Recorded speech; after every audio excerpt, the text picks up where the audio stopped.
What if I told you that the street food you love could be hiding a dirty secret? Today, we're taking you to the streets of Bangladesh to reveal the hidden dangers behind some of the most popular snacks. This isn't about blaming vendors. It's about awareness and understanding what we put into our bodies. Every image and clip you'll see is real, captured by our team on the ground. We want you to see the unfiltered truth of the street food scene. Viewer discretion is advised. What you see may shock you and change how you look at street food forever. Are you ready to discover what really goes into your favorite snacks? Let's begin. No more waiting. Let's dive in. Let's start with fuchka, a ubiquitous street food found throughout Bangladesh and parts of India. It's more than just a snack. It's a cultural icon, a culinary experience that brings people together.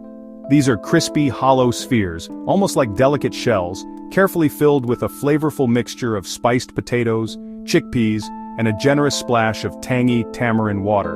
The combination of textures and tastes is what makes fuchka so addictive. It's a beloved snack, a daily ritual for many, but the way it's made is rarely questioned, or at least the potential hygiene concerns are often overlooked in the face of its deliciousness. Vendors assemble fuchka at lightning speed, a testament to their skill and experience, honed over countless servings. They work with incredible efficiency, a blur of motion as they prepare each portion. But almost always this assembly is done with bare hands. This is where the potential problems begin to surface. These hands handle money, a known carrier of germs and bacteria, constantly exchanging hands throughout the day. They wipe sweat, a natural human function, but one that can easily transfer bacteria from the skin to the food, and they touch countless surfaces, the cart, the containers, the surrounding environment, before touching your food, picking up even more potential contaminants along the way.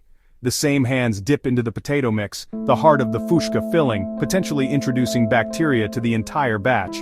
They scoop chickpeas, another key ingredient, further increasing the risk of contamination. And then, those same hands plunge into the communal pot of tamarind water, the tangy liquid that gives fuchka its signature flavor. The water itself? Often unfiltered, sometimes drawn from questionable sources, raising concerns about its purity and safety. And stored in containers that aren't regularly cleaned, providing a breeding ground for bacteria to thrive. Plates are reused, a common practice to save water and time, but they're given only a quick dip in a single bucket of murky water, a bucket that's used for dozens, even hundreds of customers throughout the day. By midday, that water is a cloudy soup of leftover food particles, saliva, and a thriving colony of bacteria. This isn't an isolated incident or a rare occurrence. It's the norm on many street corners, a widespread reality of street food vending. In the rush to serve the hungry crowds, hygiene is often sacrificed for speed and the pursuit of that perfect, authentic flavor. With every bite of fuchka, you could be unknowingly ingesting germs and bacteria from unwashed hands, contaminated water, and inadequately cleaned, reused plates. The risk is real, a potential health hazard hidden in plain sight, masked by the deliciousness and cultural significance of the snack. Next time you find yourself drawn to a fuchka stall, tempted by its irresistible aroma, take a closer look at the hands preparing your food, observe the water source and the cleanliness of the water itself, and pay attention to the cleanliness, or lack thereof, of the plates being used. Is the momentary pleasure, the burst of flavor, truly worth the potential days of sickness and discomfort that could follow? The love for fuchka runs deep within the culture, but your health and well-being should always come first, taking precedence over fleeting culinary desires. Enjoy the vibrant world of street food, but do it with your eyes wide open, aware of the potential risks that may be lurking beneath the surface. Because sometimes, the tastiest and most tempting snacks come with the biggest and most easily overlooked risks to your health. Chotpoti, a warm chickpea stew topped with onions, chilies, and tamarind sauce, is comfort food for many. But the reality behind the cart is less comforting. Utensils used to stir and serve are left exposed, collecting dust and flies and rarely washed properly. The same ladle goes from pot to bowl to pot, spreading germs with every serving. Water used to boil chickpeas is often unfiltered, making the entire pot a potential breeding ground for bacteria. Ingredients are chopped on dirty surfaces, added with bare hands that have handled money in the cart. The cart itself is sticky with spilled food, wiped down with a single dirty cloth used for everything. Crushed fuchka shells, stored in open containers, are exposed to dust and insects. The vendor's priority is speed, not hygiene. From the simmering pot to the final garnish, contamination is constant. That comforting bowl of chotpoti could be the start of your next stomach bug. Delicious, yes, but at what cost? Samosas, those golden, crispy, and undeniably irresistible triangles of deliciousness. A staple of street food, a quick snack, a savory treat enjoyed by millions every day. But have you ever stopped to consider what lurks behind that satisfying crunch? What unseen processes contribute to the final product that you eagerly consume? The oil, the very lifeblood of the frying process, is often reused not just for a day but for days on end. A practice that's far more common than you might think. Over time, this oil doesn't just darken, it transforms, becoming a murky, potentially toxic concoction. It becomes filled with burnt debris, tiny remnants of previous frying sessions, and a host of harmful chemical compounds that are anything but appetizing. And before they even hit the fryer, the uncooked samosas are often left out in the open air, vulnerable to the elements. They sit exposed to dust swirling from the streets, exhaust fumes from passing vehicles, and the unwelcome attention of flies buzzing around, all before their final plunge into the oil. Then, vendors handle them, often with bare hands, a practice that introduces another layer of potential contamination. Those same hands may have just touched money, handled the greasy stove, or come into contact with countless other surfaces. After their swim in the questionable oil, the freshly fried samosas are often placed directly on top of old newspaper. The ink from the newspaper, exposed to the heat and oil, can leach onto the hot food, adding another unwanted element to your snack. Served once again with bare hands, every germ, every unseen microbe clinging to those hands is transferred directly to your eagerly awaited snack. And what about the filling inside? Often prepared in bulk, sometimes days in advance, in conditions that can only be described as unsanitary, far from the hygienic standards we expect. Prepared with unclean water, using utensils that may not have been properly cleaned. In the world of street food, mass production often reigns supreme, meaning hygiene is frequently sacrificed at the altar of speed and profit.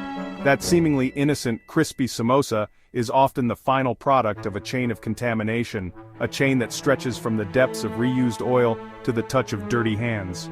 The risks are very real, the potential for heart disease from the consumption of repeatedly heated, degraded oil, and the ever-present threat of food poisoning from poor hygiene and unsanitary handling practices. That fleeting moment of short-term satisfaction could potentially pave the way for long-term health problems down the road. So, the next time you find yourself craving a samosa from a street vendor, take a moment to think twice, to consider where it's coming from and how it was prepared. Because sometimes the most tempting and readily available snacks can also be the most dangerous to your health. Enjoy the flavors of the street, but always be aware of the potential risks involved. Ultimately, your health and well-being are worth far more than a quick and potentially risky bite.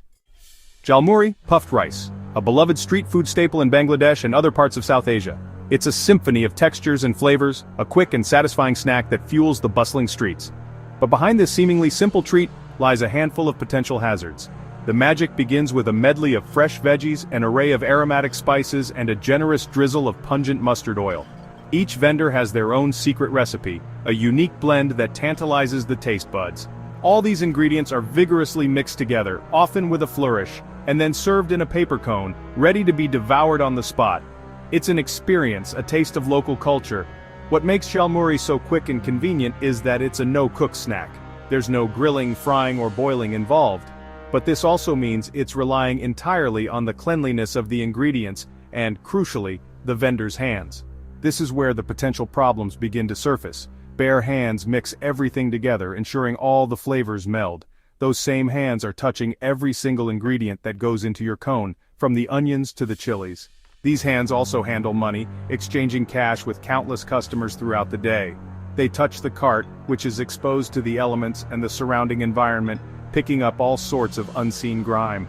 And these hands are rarely washed in between transactions or preparations, creating a breeding ground for bacteria. Because there's no heat involved in the cooking process, no bacteria are killed off. So whatever germs go in during the preparation stay in your snack, multiplying and potentially causing illness. And what about the paper cone itself?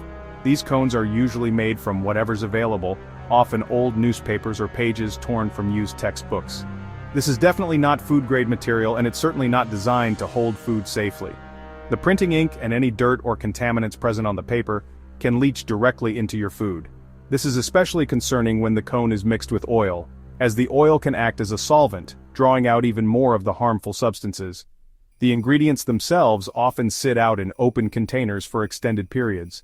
This leaves them exposed to dust, flies buzzing around, and the general pollution of the urban environment. And the vegetables, while seemingly fresh, may not be washed properly before being chopped and added to the mix. They might even be washed with unsafe water, further increasing the risk of contamination. Considering all these factors, the entire process of preparing and serving jalmuri becomes a perfect storm for contamination. Despite these risks, jalmuri remains a beloved cultural favorite, deeply ingrained in the daily lives of many.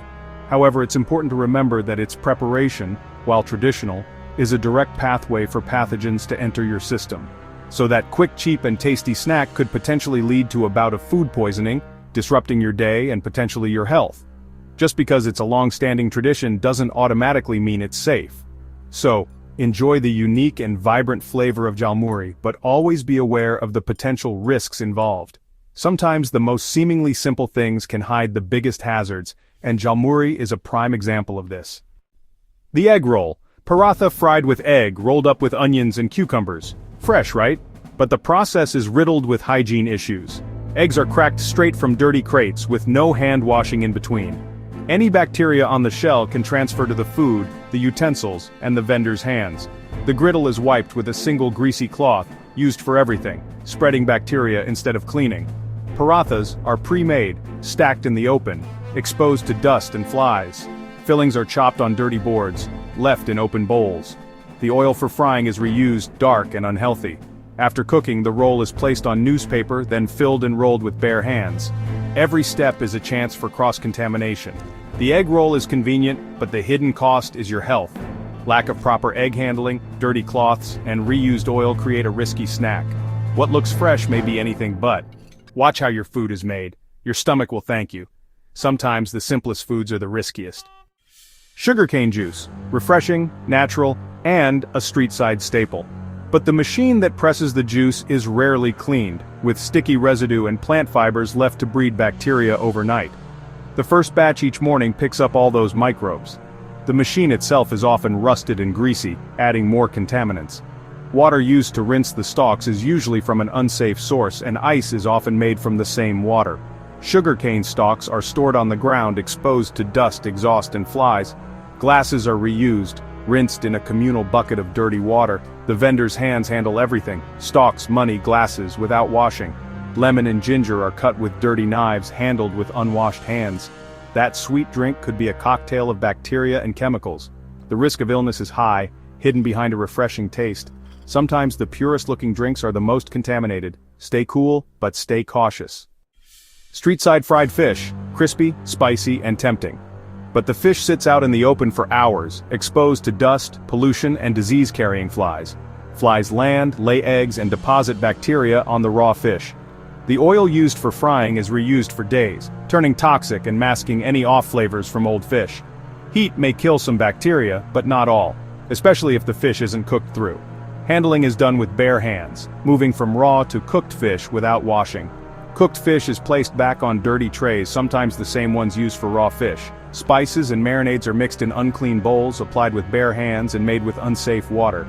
The final product is served on newspaper or flimsy plates, handled by hands that have touched money and raw fish. Every step is a risk for cross-contamination. That delicious-looking fish could be a health hazard. Sometimes the tastiest treats are the most dangerous. Enjoy, but be aware of what's behind the flavor. Now you know the hidden risks behind Bangladesh's favorite street foods. This isn't to scare you, but to help you make safer choices. Always observe the vendor. Are their hands clean? Is the food protected from dust and flies? Choose stalls that use gloves, clean water, and take pride in cleanliness. Your health is worth a few extra seconds of caution. Awareness is the first step to change, for both consumers and vendors.